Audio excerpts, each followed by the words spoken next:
So నమస్కారం sir. నమస్తే అండి. సో ఇంకో విషయం ఏంటంటే మోహన్ బాబు గారు, సో మనము 2-3 రోజుల నుంచి మనం చూస్తూనే ఉన్నాం. అంటే కొడుకుకి తండ్రికి జరుగుతున్న గొడవలాగా బయట మనకు తెలుస్తుంది.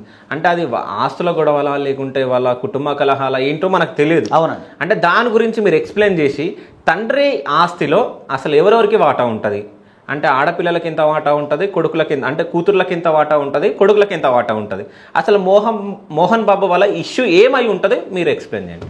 అంటే ఒకటండి, ఇది ఇక్కడ మనం అక్కడ మోహన్ బాబు గారా లేకపోతే అవన్నీ మనకు వద్దు. ఆయన ఒక కుటుంబ పెద్దగా మనం మాట్లాడుకుందాం. ఓకే, ఇప్పుడు మన ఇంట్లో జరిగినట్టుగానే మనం మాట్లాడుకుందాం. సరే, ఆయన సెలబ్రిటీ అయి ఉండొచ్చు, మహానుభావుడు, అది మనకు సంబంధం లేని విషయం. జనరల్గా ఇప్పుడు చర్చ ఏమని వస్తుందంటే, తండ్రి సంపాదించిన ఆస్తిలో ఇప్పుడు డిస్కషన్ అది చాలా మంది నాకు ఫోన్లు చేస్తూ ఉన్నారు. తండ్రి సంపాదించిన ఆస్తిలో కొడుకు రైట్ ఉండదా, చాలామంది అడిగే ప్రశ్న. అలాగే భర్త సంపాదించిన ఆస్తిలో భార్యకి రైట్ ఉండదా, అలాగే మరి ఇప్పుడు ఏంటి పరిస్థితి, పిల్లల్ని కనేసి రోడ్డు మీద వదిలేయటమేనా, అంతే కదండి అనేది జనరల్గా అడుగుతూ ఉన్నారు. ఇక్కడ ఒకటే చెప్తున్నానండి, ఇప్పుడు నేను ఒక తండ్రిగా ఉన్నా, ఇప్పుడు అంటే జనరల్గా ఫ్యామిలీ పెద్దగా నేనున్నాను, నాకు కొంత కుటుంబం ఉంటుంది, నేననే కాదు ఎవరైనా సరే సహజంగా భారతదేశంలో ఉంది. ఈ కుటుంబ వ్యవహారాలు, ముందు మోహన్ బాబు గారి కుటుంబ వ్యవహారాలు అనేవి ఓపెన్గా చెప్పాలంటే అందరి ఇంట్లో ఉంటాయండి, ప్రతి ఒక్క ఇంట్లో ఉంటాయి. మా దగ్గర వచ్చే కేసులు అవే ఉంటాయి, మేము ఫ్యామిలీగా చూసి అవే ఉంటాయి. ఊళ్ళలో పంచాయతీలు రోజుకో పంచాయతీ అలాగే ఉంటుంది. ఎన్నో పంచాయతీలు చేశాను నేను చూస్తుంటాను. విలేజ్ ప్రాంతంలో మా దగ్గరికి వస్తుంటారు, వాళ్ళు వస్తుంటారు, చుట్టాలు వస్తుంటారు, అన్నదమ్ముల మధ్య కొట్లాటలు, గొడవలు, తల్లిదండ్రులు ఇవన్నీ జరుగుతాయి. తల్లిదండ్రులు చూడకపోవటం, మనం చూడండి, ఒక తల్లి తండ్రి దగ్గర కూతురు నగలు తీసుకుని ఇవ్వలేదు, ఇవ్వకపోతే తల్లిదండ్రులు ఇద్దరు ధర్నా చేశారు, తల్లిదండ్రులు సొంత కూతురు మీద. అలాంటి సిచ్యువేషన్ మనకు కనపడతా ఉంది ఈరోజు. అయితే ఒక్కటి చెప్తాను శివ, తండ్రి అనే వ్యక్తి కేవలం పిల్లల్ని పెంచి పెద్ద చేసి 18 years వరకు పెంచడమే తండ్రి పద్ధతి. నేనైనా అంతే. 18 years తర్వాత ఏంటి, అతని ఇష్టం, అతను డబ్బు సంపాదించుకొని ఏమన్నా కానీ. కాబట్టి తండ్రి అనే వ్యక్తి ఎవరైతే ఉన్నారో కుటుంబ పెద్ద, నేను హిందూ పురుషుడి గురించి మాట్లాడుతున్నాను. ఆ హిందూ పురుషుడు ఎవరైతే ఉన్నారో తనకు తాను సంపాదించుకున్న సెల్ఫ్ ఎక్వైర్ ప్రాపర్టీ ఏదైతే ఉందో, నేను కష్టార్జితంతో సంపాదించుకున్న ఆస్తి ఏదైతే ఉందో అది నా ఇష్టం. నేను ఇస్తే నా కొడుకులకి ఇస్తా, లేదా దానికి ఇస్తా, శివాకి ఇస్తా, అది నా ఇష్టం, నువ్వు అడగకూడదు. మన చట్టంలో అది లేదు, హిందూ వారసత్వ చట్టంలో క్లియర్గా ఉంది. అరే స్త్రీ అయినా సరే, అంటే పురుషుడైనా సరే స్త్రీ అయినా సరే, అంటే సెల్ఫ్ ఎక్వైర్ ప్రాపర్టీలో అక్కడ మంచు మనోజ్ గారికి కానీ, విష్ణు గారికి కానీ, లక్ష్మి గారికి కానీ ఎవరికి లేదు రైట్. ఇది గుర్తుపెట్టుకోవాలి. అంటే ఎగ్జాంపుల్ చెప్తున్నా, ఇప్పుడు నేను సంపాదించిన నా ఇష్టం ఒకటే. ఇప్పుడు మరి అదేంటి అలా మాట్లాడుతున్నారు, మరి బిడ్డలకు కంటం ఎందుకు, పెంచడం ఎందుకంటే బిడ్డలకు కనాలి, ప్రయోజకం చేసి వదిలేయాలి అంతే. అది విదేశాల్లో ఆ సాంప్రదాయం ఉంది. మన భారతదేశంలో ఏంటంటే పిల్లలు 30 ఏళ్ళు వచ్చినా 40 ఏళ్ళు వచ్చినా తల్లిదండ్రుల మీద ఆధారపడతారు, మనం పోషిస్తూ ఉంటాం. అది కుటుంబ పద్ధతి, నేను లీగల్గా చెప్పట్లేదు, కుటుంబ పద్ధతి, కుటుంబ ఆచార వ్యవహారాలు, మన ఉమ్మడి కుటుంబం కాబట్టి. కానీ విదేశాలు అట్లా ఉండదు.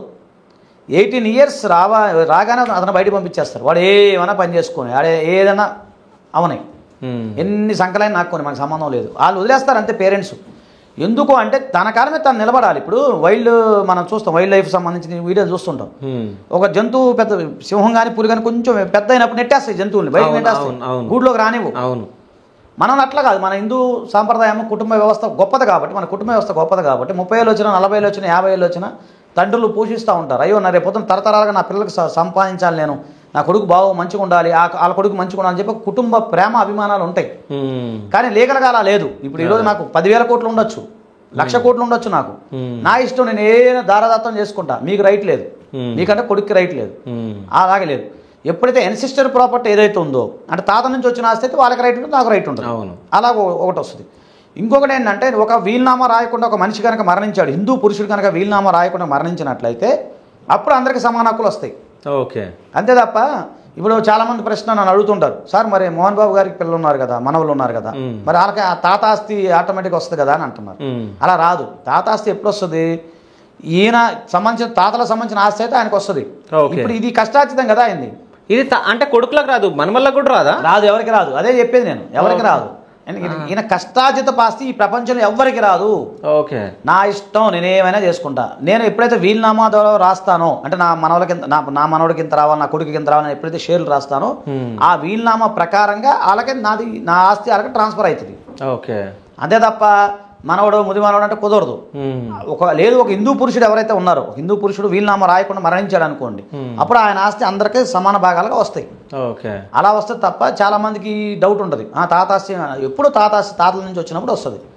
సో ఇవన్నీ కూడా ఏంటంటే లీగల్ పాయింట్స్ అనమాట. సో ఇక్కడ ఏంటంటే ఈ జనరల్గా ఇప్పుడు ఈ కుటుంబం కదా, ఏ కుటుంబం అయినా పంచాయతీలు జరిగినప్పుడు పెద్ద మనుషులు కూర్చొని వాళ్ళు చేసుకుంటారు ఒకటి. రెండోది ఏదైనా ప్రతి కుటుంబం బాగుండాలండి, ప్రతి కుటుంబంలో ఎలాంటి కలతలు రాకూడదు, అన్నదమ్ములు మంచిగా ఉండాలని మనం కోరుకుందాం. ఎందుకంటే మన కర్మభూమి, అవునన్నా కాదన్నా అందరూ మంచిగా ఉండాలి. అలాగే పురుషులతో పాటు మహిళలకు కూడా ఇప్పుడు సమాన హక్కులు ఉన్నాయి, సమాన బాధ్యతలు కూడా ఉన్నాయి, అది కూడా గమనించాలి. అంతేగాని నేను అలా లేదు, నేను ఆడపిల్లగా ఆస్తుల హక్కు లేదంటానికి లేదు, సమాన హక్కులు ఉన్నాయి, బాధ్యతలు కూడా సమానంగా ఉంటాయి. అంటే పురుషులతో పాటు ఇప్పుడు ఆడవాళ్ళు కూడా సమానమే ఆస్తిలో కానీ అన్నింటిలో కూడా. సో అలాంటి డిస్క్రిమినేషన్స్ అంటే ప్రజెంట్ మన చట్టాల్లో అయితే ఏమీ లేవండి. అయితే ఇప్పుడు మోహన్ బాబు వాళ్ళ గురించి మాట్లాడుతున్నాం కాబట్టి, మోహన్ బాబు గారు రీసెంట్గా ఒక జర్నలిస్ట్ని మైక్ తీసుకొని తల పగలగొట్టడం జరిగింది. సో దానిపైన ఎట్లాంటి లీగల్ కేసులు ఆయన మీద పడవచ్చు అంటే ఏమన్నా జైలు శిక్ష కానీ ఏమన్నా అంటే శిక్ష పడే అవకాశం? అవునవును, గ్రీవియస్ చట్ట కింద 118 ఉంది కదా, 118 బిఎన్ఎస్ చట్ట కింద చేశారు. ఏదో పొద్దు నుంచి నేను అంటే మామూలు న్యూస్లో చూడటమే, దాని ఏదో 109 అంటే అటెంప్ట్ టు మర్డర్గా చేస్తారు అనేది వార్తలు వస్తూ ఉన్నాయి. ఓకే, అంటే 118 అంటేనేమో బిలో 7 years నేరాలు అనమాట. దానికి 41 నోటీస్ ఇచ్చి మామూలుగా స్టేషన్ బెయిల్ తీసుకుంటారు. లేదు అది అటెంప్ట్ టు మర్డర్గా మారింది అనుకోండి, అది ఎవరిదైనా సరే, మోహన్ బాబు గారు అని కాదు ఎవరిదైనా సరే మారినప్పుడు అటెంప్ట్ టు మర్డర్ అంటే దాదాపు 10 years వరకు జైలు శిక్ష పడే అవకాశం ఉంది, అరెస్ట్ అయ్యే అవకాశం ఉంది. అబో 7 years నేరాలు కాబట్టి అరెస్ట్ అయ్యే అవకాశం ఉంది. అది మరి మనకి పోలీసు వారికి అయితే ఏమీ చెప్పినట్టు ఏం కనపడలేదు నాకు. మామూలుగా వార్తలు వస్తున్నాయి, దాన్ని అమెండ్మెంట్ చేస్తాం, లీగల్ ఒపీనియన్ తీసుకొని అతనికి అది కంటి భాగంలో తగిలింది, అది అటెంప్ట్ టు మర్డర్ కింద వస్తుంది అనేది. అది అదే అటెంప్ట్ టు మర్డర్ కింద వస్తుందా రాదనేది పోలీసు వాళ్ళు చేసుకోవాలి, కానీ ఆయన ఇంటెన్షన్గా చంపాలని అయితే ప్రయత్నం చేయలేదుగా. దాని మీద లీగల్ ఒపీనియన్ ఏం జరిసిందని చూడాలి. ఆయన ఆవేశపూరితంగా ఉంది. కొంతమంది నేను చూశాను నిన్న కొన్ని వీడియోలు, కొంతమంది సినీ జర్నలిస్టులు అనుకుంటా వాళ్ళు మాట్లాడుతున్నారు. ఆ జర్నలిస్టులు అనేవాళ్ళు ఎంతవరకు లిమిట్ ఉన్నారు, వాళ్ళు క్రిమినల్ ట్రెస్ పాసే కదా, వాళ్ళు అంటే లోపలికి ఎంటర్ అయ్యారు కదా, వాళ్ళు ఎంటర్ కాకూడదు కదా, ఇంటి లోపలికి ఎంటర్ అయ్యే రైట్ అయితే వాళ్ళకి లేదు కదా. ఇప్పుడు మోహన్ బాబు గారు ఇంట్లో ఎంటర్ అయ్యే రైట్ అయితే లేదు కదా. ఇప్పుడు నేను మీ స్టూడియోకి వచ్చాను, నీకు చెప్పకుండా లోపలికి వస్తే నువ్వు నన్ను కొట్టినా చేసేది ఏముంటుంది? నేను టక్కన లోపలికి వచ్చేస్తా, శివ అనుకుంటూ వస్తాను, ఎవరా నువ్వు శివ బయట పోంటే ఏం చేస్తాను, నేను వెళ్ళిపోవాల్సిందే కదా, నా ఇల్లు నా ఇష్టం కదా, అలా అని చెప్పి వాళ్ళు చెప్తా ఉన్నారు. సో దీని మీద మరి ఎంత చర్చ అనేది ఎక్కడికి వెళ్తుందో అనేది చూడాలి, వెయిట్ అండ్ సీ. అంటే ఏమైనా శిక్ష పడే అవకాశం ఉందా మోహన్ బాబు గారికి? అంటే అన్ని తేలాలిగా సార్, ఇప్పుడు అన్ని ఎక్కడ తేలుతాయి సార్ అవన్నీ. తేలేవంటారా? అంటే కాంప్రమైజ్ అయితే మన చెప్తాం వాళ్ళ మధ్య, కానీ అంటే ఒకవేళ అది ఎస్టాబ్లిష్మెంట్ క్రైమ్ ఎస్టాబ్లిష్మెంట్ అయితే శిక్షలు పడతాయి.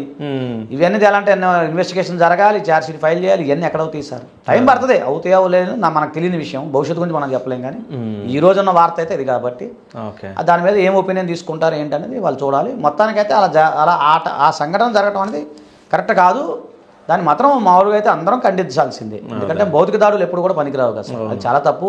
చిన్నపిల్లడు అతను, చాలా చిన్న అబ్బాయి, అతను కూడా ఆయన కూడా అయ్యప్ప మాలలో ఉన్నాడు. అదే నేను సరిగ్గా చూడలేదు. మరి ఆయన సంయమనం ఉంటే బాగుండేది అంటే నేను చెప్పేది ప్రజలందరూ అదే అనుకుంటున్నారు. So thank you so much sir, thank you.